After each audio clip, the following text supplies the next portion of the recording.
Hello friends, welcome to learn services. This is Ram Soni. UPSC ने vacancy जारी कर दी है सिविल सर्विसेज एग्जाम के लिए। और सबसे इंपॉर्टेंट बात यह है कि यहां पर सारी इंफॉर्मेशन इस नोटिफिकेशन के माध्यम से आपको मिल जाएगी कि एग्जाम का पैटर्न कैसे होगा, कौन कौन से पेपर होंगे, ये सारी इंफॉर्मेशन आपको इस नोटिफिकेशन में नीचे दिख जाएगी, है ना। जहां तक की बात करें नोटिफिकेशन आज जारी किया गया है 2 फरवरी 2022 को। अब इसमें आप देखेंगे बहुत सारी इंफॉर्मेशन लिखी हुई है कि ऑनलाइन एप्लीकेशन आप upsconline.nic.in के माध्यम से अप्लाई कर सकते हैं। एप्लीकेशन फॉर्म भरने की जो अंतिम तिथि है वो बोली गई है 22 फरवरी 2022 के 6 बजे शाम तक।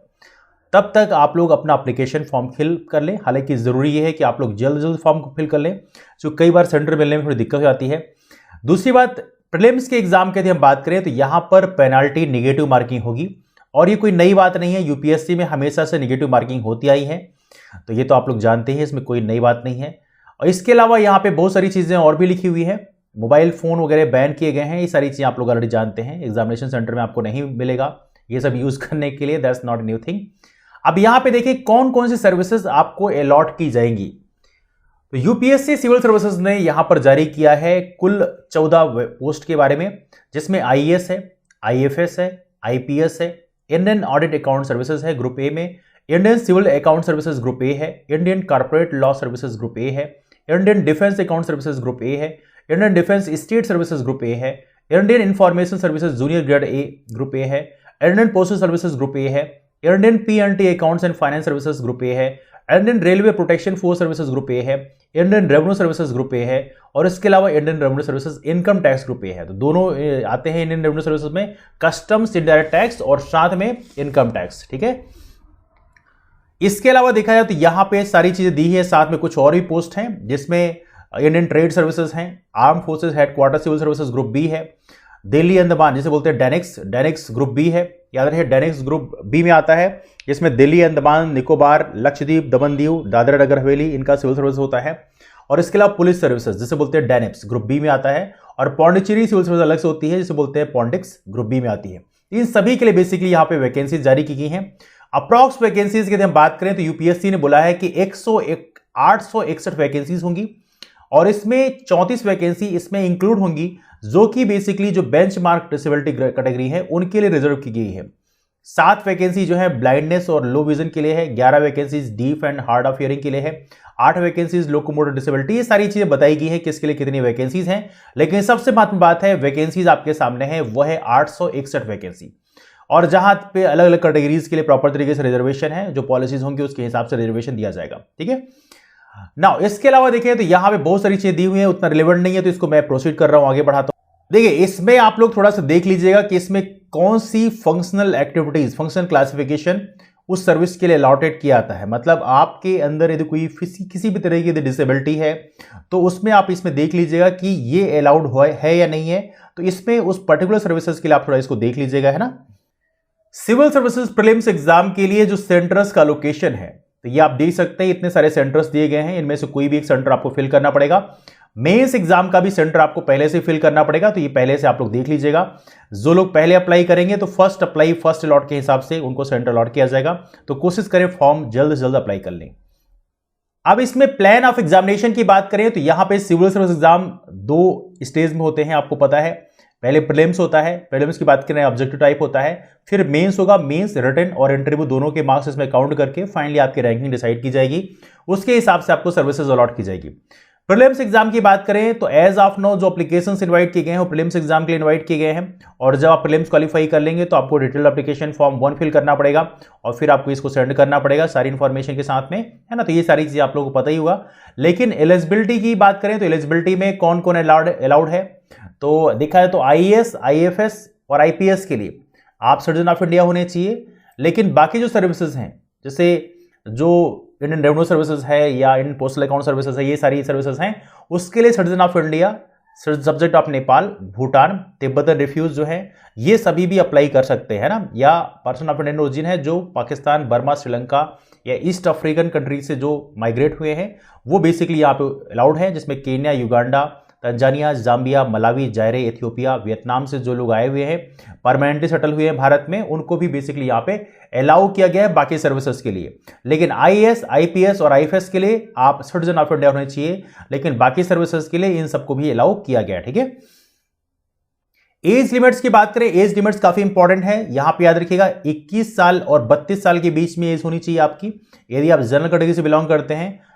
और याद रहे ये जो कैलकुलेशन है 1 अगस्त 2022 से कैलकुलेट की जाती है, तो अपनी एज कैलकुलेट कर ले प्रॉपर तरीके से। अपर एज लिमिट की बात करें, शेड्यूल कास्ट, शेड्यूल ट्राइब के लिए 5 साल का रिलैक्सेशन है, ओबीसी के लिए 3 साल का रिलैक्सेशन है, और इसके अलावा जो डिफेंस सर्विसेज पर्सनल हैं उनको 3 साल का रिलैक्सेशन है, एक सर्विसमैन को 5 साल का है। ये सारी इंफॉर्मेशन दी है किसको कितना रिलैक्सेशन है, ये थोड़ा सा आप लोग देख लीजिएगा।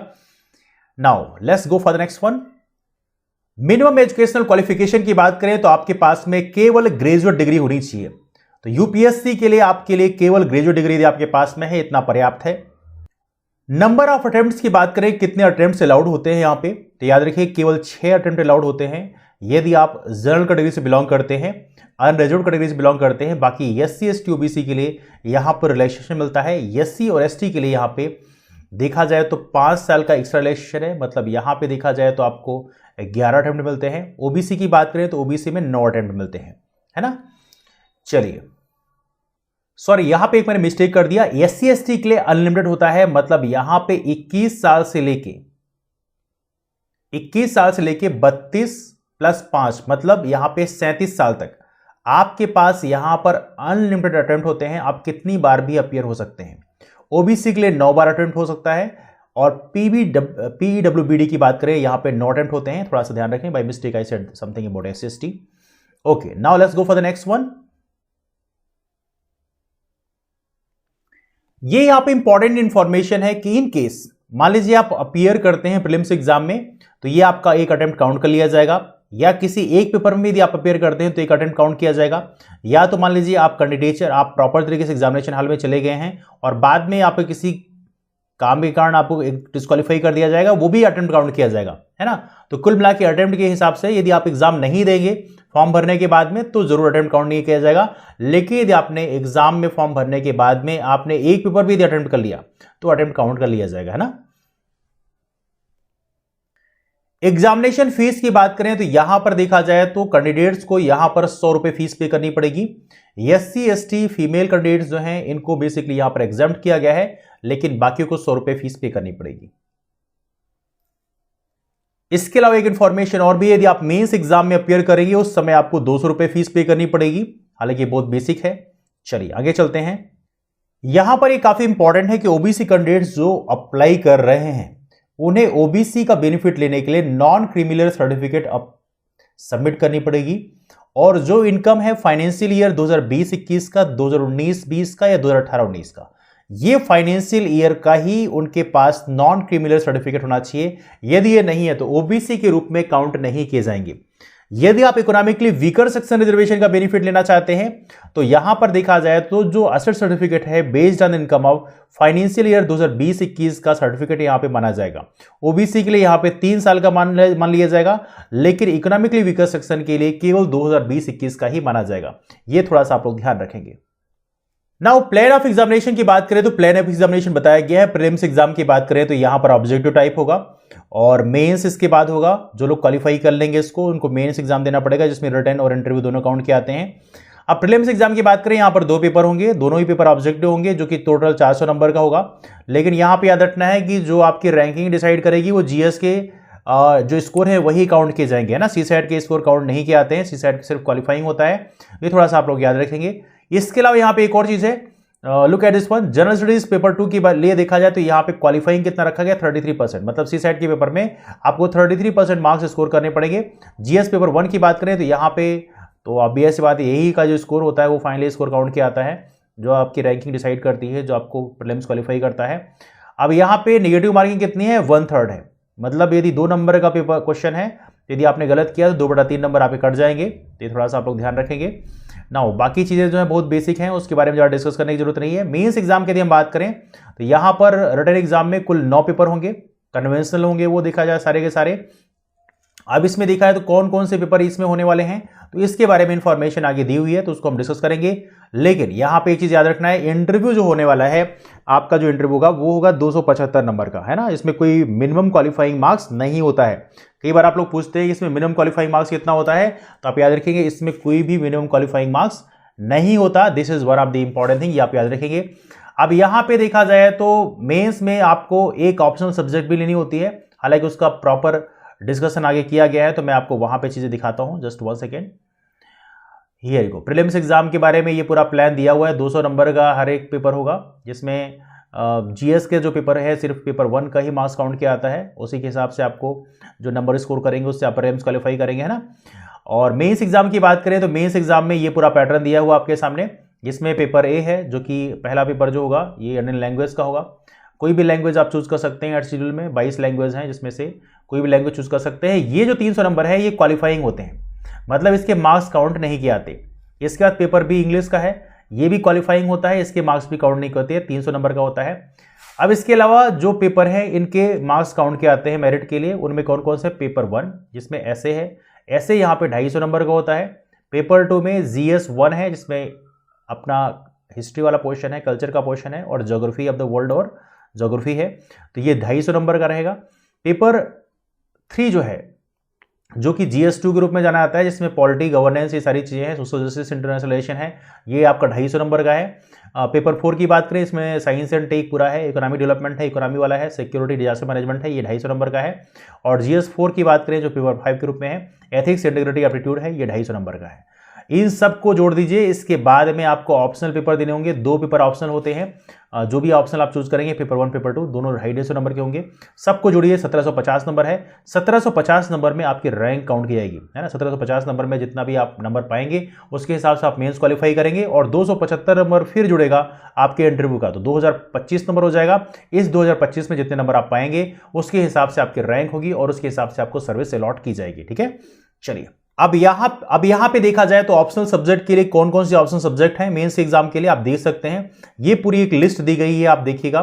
एग्रीकल्चर, एनिमल हस्बेंड्री, ये सारी लिस्ट आपके सामने दी गई है, तो जो भी ऑप्शनल आपको चूज करना है आप कर सकते हैं। इसके अलावा लिटरेचर भी ऑप्शनल में आप चूज कर सकते हैं, कोई भी एक लैंग्वेज का, जिसमें असमीज, बंगाली, बोडो, डोगरी, ये सारी दी गई हैं। ये लिटरेचर आप चूज कर सकते हैं अपने ऑप्शनल के रूप में, मतलब वो लैंग्वेज का पेपर अलग है, लिटरेचर एज ऑप्शनल के रूप में भी आप चूज कर सकते हैं। बहुत सारे टॉपर्स ने भी लिटरेचर को प्रॉपर ऑप्शनल के रूप में चूज किया था, तो आप भी चाहें तो आप चूज कर सकते हैं, डिपेंडिंग अपॉन कि आप कितना कंफर्टेबल हैं। हर एक पेपर का ड्यूरेशन आपका 3 घंटे का होगा, ये तो सारी चीजें आपको पता ही है। और देखा जाए तो इसके अलावा कुछ और कोई खास यहां पे दिया नहीं है। So this is something all about. Okay, आगे चलते हैं। इसमें प्रीलिम्स और मेंस के लिए जनरल इंस्ट्रक्शन दिए हुए हैं, तो ये कोई खास इंस्ट्रक्शन इसमें नहीं है। फिर यहां पर सिलेबस दिया हुआ है प्रीलिम्स एग्जाम का, तो प्रीलिम्स एग्जाम का सिलेबस आप दे सकते हैं। ये आपका पेपर 2 घंटे का होगा, paper A.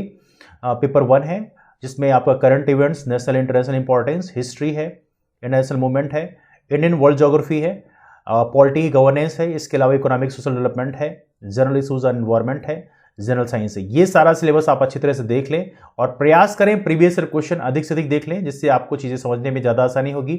Previous year question आपको एक प्रकार से एग्जाम के जोन में ले जाते हैं, इसलिए प्रीवियस ईयर क्वेश्चन जरूर देखें, उससे ही आपको आइडिया लगेगी बेसिकली क्वेश्चन का लेवल क्या रहता है ना।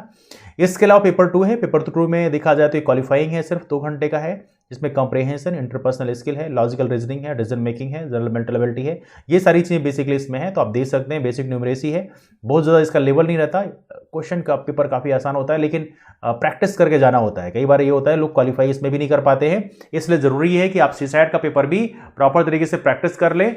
इतना ग्रांटेड पे उसको ना लें, लेकिन कई बार दिक्कत आती है ना, तो you have to practice at least 3 से 4 साल का पेपर, और थोड़ा जो बेसिक चीजें हैं उसको थोड़ा प्रैक्टिस करके जाएं, ठीक है।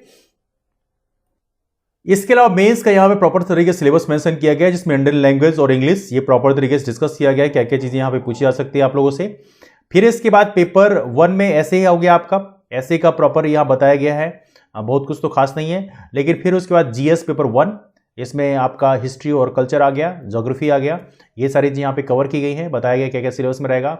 GS2 की बात करें, इसमें गवर्नेंस है, कॉन्स्टिट्यूशन है, पॉलिटी है, इसका इंटरनेशनल रिलेशन है, ये सारी चीज़ यहाँ पे कवर की गई। सिलेबस में क्या क्या रहेगा, सिलेबस को स्ट्रिक्टली वॉच आउट करें बिकॉज ये काफ़ी इंपॉर्टेंट हो जाता है। पेपर GS3 की बात करें, इसमें साइंस एंड टेक्नोलॉजी है, इकोनॉमिक डेवलपमेंट है, इन्वायरमेंट है, सिक्योरिटी डिजास्टर मैनेजमेंट है, ये सारा का सारा सिलेबस में दिया हुआ है। और साथ में प्रीवियस क्वेश्चन को बार बार देखें, उससे आपको पता चलेगा बेसिकली क्वेश्चन का लेवल क्या रहता है। और पेपर 4 की बात करें, GS4 की बात करें, इसमें एथिक्स, इंटीग्रिटी, एप्टीट्यूड है, ये सारा सिलेबस आपके सामने दिया है। इसके अलावा जो भी ऑप्शनल आप चूज करेंगे उस ऑप्शनल का भी प्रॉपर सिलेबस यहाँ पे दिया हुआ है, तो नोटिफिकेशन में जाके आप इन चीजों को देख सकते हैं। ऑलराइट, तो ये रहा हमारा यूपीएससी सिविल सर्विसेज 2022 के नोटिफिकेशन के बारे में।